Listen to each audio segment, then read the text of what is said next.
এত বড় বড় আমরা মাদ্রাসা খুলে রেখেছি, আমাদের সমাজে এত আলিম রয়েছেন, আমাদের সমাজ থেকে কুকর্ম দূর হয়েছে কি হয়নি? আজ আলীনগরের মাটিতে এত বড় একটি মাদ্রাসা, যদি আলীনগরের কোন গ্রামে বিয়ের ভোজে যদি গান বাজনা বাজে, কোন অনুষ্ঠানে যদি মুসলমানের মেয়েরা মুসলমানের ছেলেরা ইহুদি খ্রিস্টানদের মতো মুশরিকদের মতো ড্যান্স করে, তাহলে আপনারা বলেন এখন পর্যন্ত আলো কিন্তু গ্রামে পৌঁছায়নি। এখন পর্যন্ত আমরা অ্যাকসেপ্ট করতে পারিনি নবী মুস্তাফার দ্বীনকে। তাই আমি আপনাদেরকে বলতে চাই, আমাদের সমাজের মধ্যে কেউ যদি চুরি করে, গ্রামের মন্ডল মাতাবররা বসে তার ফয়সালা সমাধান করে কি করে না? কেউ যদি কুকর্মে লিপ্ত হয়, তার জন্য বিচার আচার সমাজের মধ্যে আছে। কিন্তু আমি আপনাকে বলতে চাই, আপনার গ্রামে যেই বাড়িতে, যেই বিয়ে বাড়িতে ড্যান্স অবৈধ শরীয়ত বিরোধী কাজ হচ্ছে, বিয়ে করা নবীর সুন্নাত, নবীর সুন্নাতের মাজাক উড়ানো হচ্ছে, নবী মুস্তাফার সুন্নাতকে লাঞ্ছিত করা হচ্ছে, মুসলমান নবীর সুন্নাতকে আপনার ধ্বংস করতেছে, তার বিরুদ্ধে আমরা কি পদক্ষেপ নিয়েছি? তার বিরুদ্ধে কোন মিটিং হয়েছে? তার বিরুদ্ধে সমাজের লোক কি করেছে? আমি আপনাকে বলতে চাই, আজকে আজিমুস শান মাহফিল থেকে, বিশাল বড় একটি ইদারা মাদ্রাসা থেকে, নবীর ঘর থেকে একটি পয়গাম নিয়ে যান আর আমল করেন। নিজের সমাজের মধ্যে মিটিং করে এমন আইন পাস করে, যার বাড়িতে বিয়েতে বাজনা বাজবে, ঢোল তাশা হবে, যৌতুক নেবে, আমরা তার বাড়ির বিয়ে বাড়িতে রান্না করতেও যাব না, হাঁড়ি করিও দিব না, ভোজ খেতেও যাব না, তার বাড়ির দাওয়াত আমরা অ্যাকসেপ্ট করব না। ইনশাআল্লাহ বলে সাফ শুনে গেল নাকি? যদি ঈমান থাকে, আপনাকে বলতে চাই, আজকে এখান থেকে আল্লাহর নামে আয়াত করে ওঠেন, ওয়াদা নিয়ে ওঠেন, কসম খেয়ে ওঠেন আল্লাহর নামে, যে আজ এখান থেকে প্রতিক্রিয়া করে যাচ্ছি যে আমাদের সমাজের থেকে আমরা গান বাজনা উঠাবো। আর আমি আপনাকে এই বার্তা দিচ্ছি, আল্লাহর কসম খেয়ে বলছি, আপনি এই কথার উপরে যদি আমল করে নেন, প্রত্যেক সমাজ থেকে গান বাজনা উঠে যাবে, মহিলাদের ডান্স উঠে যাবে, যুবকদের ডান্স উঠে যাবে। আপনাকে বলতে চাই, যদি আপনার সমাজে বিবাহের অনুষ্ঠানে, অন্য কোন অনুষ্ঠানে ডিজে বাজনা বাজে, গান বাজনা বাজে, বেহায়াগিরি হয়, বেপরদাগি হয়, কেউ যদি যৌতুক দাবি করে নেয়, তার বাড়িতে আমরা রান্নাও করতে যাব না, তার বাড়িতে হাঁড়িও দিব না, সমাজের কোনো বাসনও দিব না, তার বাড়ির দাওয়াতও খেতে যাব না। সবাই বলেন ইনশাআল্লাহ। হাত উঠিয়ে বলেন না ইনশাআল্লাহ? সবাই মনে হচ্ছে আপনারা রাজি নাই। আমরা মুসলমান না ইহুদি? জোরে বলেন। আমরা হিন্দু না মুসলমান? কালকে হুগলিতে প্রোগ্রামে ছিলাম, হুগলি থেকে প্রোগ্রাম করে আসছি। এখন বর্তমানে হিন্দু ভাইদের পুজো চলছে। আল্লাহ কোরআন পাকে বলছেন, লাকুম দীনুকুম ওয়ালিয়া দীন, তোমরা তোমাদের ধর্মের উপর আমল করো, আমরা মুসলিমরা আমাদের ধর্মে আমল করব। আমাদের ইবাদতে তোমরা বাধা দিবে না, তোমাদের ইবাদতে আমরা বাধা দিব না, ঠিক? কিন্তু আমরা গাড়ি নিয়ে আসছিলাম, তার মধ্যে মাতাল হয়ে গান বাজে, ড্যান্স ফ্যান্স করে, নোংরামো করে গাড়ির সামনে এসে দাঁড়িয়ে গেছে। ড্রাইভার বলছে গাড়ি চালাও, সামনে দাঁড়িয়ে গেছে, কি করে চালাবো? গাড়ির সাইডে এসে, গাড়িতে আমরা একটা বাড়ি মারলো, সাইডে যে একটা চালার মতো থাকে না, বৃষ্টির পানি দূরে ফেলার জন্য, এমন করে মারলো, ওই জিনিসটা ভেঙে দিল। আমি কিছু বললাম না, যে চলো, চুপচাপ বেরিয়ে চলে আসলাম। তো আমি চিন্তা করলাম যে এরা তো হিন্দু, এরা তো মূর্তির পূজা করে, নিজের হাতে বানিয়ে পূজা করে কমপ্লিট হয়ে গেল, আবার নিয়ে গিয়ে চালিয়ে নদীতে ফেলে দিল। আমাদের ধর্ম তো খোদাকে ফেলে দেওয়া নয়, আমাদের ধর্মে তো মূর্তি পূজা নাই। আমরা হচ্ছি মুসলমান, লা ইলাহা ইল্লাল্লাহ, আল্লাহ ছাড়া আমরা কারোর ইবাদত করতে পারি না, আল্লাহ ছাড়া কারোর উপাসনা করতে পারি না, ইবাদত করতে পারি না, পূজা করতে পারি না। তো আমার ব্রেনে আসলো যে আমাদের মুসলিম সমাজের মধ্যে দেখতে পাওয়া যায়, আর একটু আগে গিয়ে যখন দেখি বিয়ে আছে মুসলমান গ্রামে, যেই কর্ম হিন্দু ভাইদের পূজার মণ্ডপে হচ্ছে, ওই একই কর্ম মুসলিমদের বিবাহের মণ্ডপে হচ্ছে। আমার নবী কি বানিয়েছিলেন? আমার নবী বলেছেন, আন-নিকাহ মিন সুন্নতি, নিকাহ বিবাহ আমার সুন্নাহ। কে বলেছেন? জোরে বলেন, কে বলেছেন? বিবাহ করা নবীর সুন্নাত। তুমি বলছো কিয়ামতে নবী যেন আমার শাফাত করে, তুমি বলছো আমার কবরে যেন নবী মুস্তাফা চলে আসেন, তুমি মনে করছো কিয়ামতে সূর্য মাথার উপরে থাকবে, নবীর হাতের হাউজে কাউসারের পানি পান করব, আর তুমি নবীর সুন্নাত পালন করতে গিয়ে বেহায়া বেশরমদের গান বাজাও, বেশ্যা মহিলাদের গান বাজাও, বেশ্যা পুরুষদের গান বাজাও, বেহায়াগিরি করো, মাখনকে নাচে রান্ডিগিরি করো, আর তুমি বলছো নবীর শাফাত পাবো, হাউজে কাউসারের পানি পান করব। আর তোমার কালচারের মধ্যে হিন্দুর কালচারের মধ্যে কি তফাৎ আছে? তুমি যদি মুসলমানের বাচ্চা হও, তোমার যদি ঈমান থাকে, নিজেকে মুসলিম বলতে চাও, নবী মুস্তাফার কালমা যদি পড়ে থাকো, তুমি তোমার বাড়িতে গান বাজনা করা তো দূরে থাক, যদি পড়োশির বাড়ির বাড়ি গান বাজনা বাজে, আমি সর্বপ্রথম তাকে হাত দিয়ে বাধা দেব। যদি হাত দিয়ে সম্ভব না হয়, জবান দিয়ে করব, জবান দিয়ে যদি না হয়, অন্তর দিয়ে করব। অন্তর দিয়ে কি?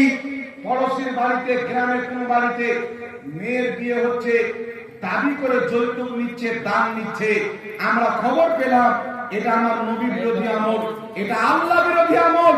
আর যেই বাড়ির বিবাহতে নবীর শরীয়তের বিপক্ষে আমল করা হয়, আল্লাহর শরীয়তের বিপক্ষে আমল করা হয়, ওই বাড়ির দাওয়াত খেলে আল্লাহকে জবাব দিতে পারবো? এই জোরে বলেন, জবাব দিতে পারবেন তো? সাহস আছে? পারবেন না জবাব দিতে? তাই আপনাকে চিন্তা করতে হবে, যাদের বাড়ির সমাজের মধ্যে বিবাহ বাড়িতে গান বাজনা বাজবে, মহিলাদেরকে পুরুষদেরকে ডান্স করা হবে, ছেলে হোক মেয়ে হোক, বাচ্চা হোক বুড়ি হোক, এক কথা ইসলাম বিরোধী কাজ হবে। জাহাঙ্গীর মৌলভীর বাড়ি হচ্ছে আলীনগর, জাহাঙ্গীর মৌলভীর বাড়ি বিয়ে হচ্ছে, বেটার বিয়েতে মোটরসাইকেল চেয়ে নিয়েছে, 4 চাক্কা চেয়ে নিয়েছে, আপনি খবর পেলেন, দাবি করে নিয়েছে, ওই বাড়িতে সমাজের একটা চামচ পর্যন্ত দেওয়া যাবে না, একটা প্লেট পর্যন্ত দিবেন না, তার বাড়ি দাওয়াত খেতে যাবেন না। আপনি দাওয়াত কবুল করেছেন, হয়তো গান বাজনা হবে না, সুন্নতি দাওয়াত হবে, পরে দেখছেন তার বাড়ি ঢোল তাসা বাজছে, হারাম কাজ হচ্ছে। দাওয়াত নেওয়ার পরে হারাম কাজ থেকে বাঁচার জন্য যদি আপনি না যান, আপনার কোনো গুনাহ হবে না, বরং নেকি পাবেন। কথা বুঝতে পারছেন কি পারেন না বাবা? সমাজ থেকে গান উঠাতে হবে কি হবে না? এই কান দিয়ে শোনার, এই কান দিয়ে বের করে দিয়েন না। কিছু লোক মনে করছেন সেই দিন মাংস ভাত খাবো, কে দিবে? গান বাজছে বাজছে মাংস ভাত তো পাবো, তো সেই দিন 200 টাকা খরচ করে 1 কিলো মাংস নিয়ে এসে নিজে রান্না করে খেয়ে নিয়ে যাবেন। মাংস খেতে আমরা দুনিয়াতে আসিনি বাবা। আল্লাহ পাক বলেছেন, ওয়ামা খালাকতুল জিন্না ওয়াল ইনসা ইল্লা লিয়াবুদুন। আল্লাহ বলেছেন, আমি মানব এবং জিন্নাতকে সৃষ্টি করেছি একমাত্র আমার ইবাদতের জন্য। জোরে বলুন সুবহান। আজকে আমি নিয়ত করেছি যে আজকে বক্তব্য দিব না, আমাদের সমাজকে জাগ্রত করতে হবে। সমাজ থেকে গান বাজনা উঠার দরকার আছে না নাই? এই হাত তুলে বলেন, আছে না নাই? পিছের ভাই বলেন, আমাদের সমাজ থেকে গান বাজনা ডান্স এই সমস্ত ডিজে ফিজে হারাম কর্ম সমাজ থেকে উঠার প্রয়োজন আছে না নাই? হাত তুলে বলেন, আছে না নাই? যদি থাকে বলেন, গরিব বাড়িতে বিবাহতে কোন অনুষ্ঠানে যদি গান বাজনা হয়, তার বাড়ি দাওয়াত খেতে যাবেন? হাত তুলে বলেন, ইনশাআল্লাহ যাব না। সবাই বলেন।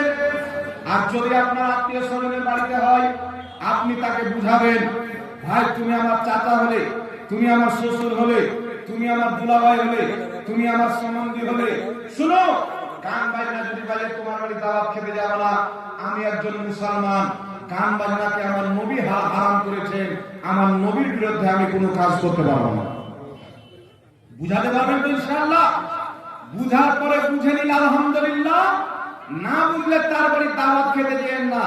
আর একটা কথা, যদি আমার মেয়ের বিয়ে হয় বা আমার ছেলের বিয়ে হয় বা আমার বাড়িতে কোনো অনুষ্ঠান হয়, তাহলে আমার বাড়ির রান্নাটা কি আমি একা করবো না আমার সমাজের লোক এসে করবে?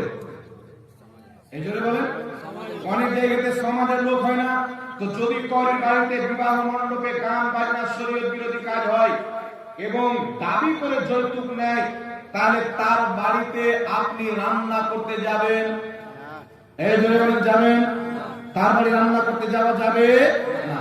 সমাজের কোনো বাসন দেওয়া যাবে না। বলে তুই রান্না, তুই একাই খা, আমরা যাব না। এই কথার উপরে আপনি আমল করেন, ইনশাআল্লাহ সমাজ থেকে গান বাজনা উঠে যাবে, যৌতুক উঠে যাবে, দাবি করে আর বিবাহ দেওয়া যাবে না। কিছু মানুষের সোচ ধারণা হচ্ছে বেটা আমার তিনটা মোটরসাইকেল পাবো, মনে হচ্ছে ওর বাপ দিয়ে রেখেছে, মনে হচ্ছে ওর বাপ মোটরসাইকেল দিয়ে রেখেছে। কেউ যদি খুশি মনে নিজের মেয়েকে দিচ্ছে, ওটা শরীয়তে জায়েজ আছে, তার উপর আমি আমল করব না। কিছু লোক বলে বলছে বিহাই আমরা তো মুসলমান, আমাদের ধর্মে তো দান দক্ষিণে নাই, তো যুগ হিসেবে সবাই একটা মোটরসাইকেল দেয়, তো আপনি একটা মোটরসাইকেল দিয়ে, মানে ওই ভিখারি একই কাজ করছে, একটু ঘুরাবার চেষ্টা করছে। জি, আর আপনাকে কি বলবো, একজন মৌলভী সাহেব দুনিয়াকে বুঝাই কাটার বিয়েতে বউ দেখতে গিয়েছে, দেখার পরে বলছে বিহাই আমি আলিম মানুষ, আপনি জানেন আমরা চেক ও টাকা পয়সা নেবো না, দান দক্ষিণে কিছু নেবো না, শুধু বিয়ে পড়াবো।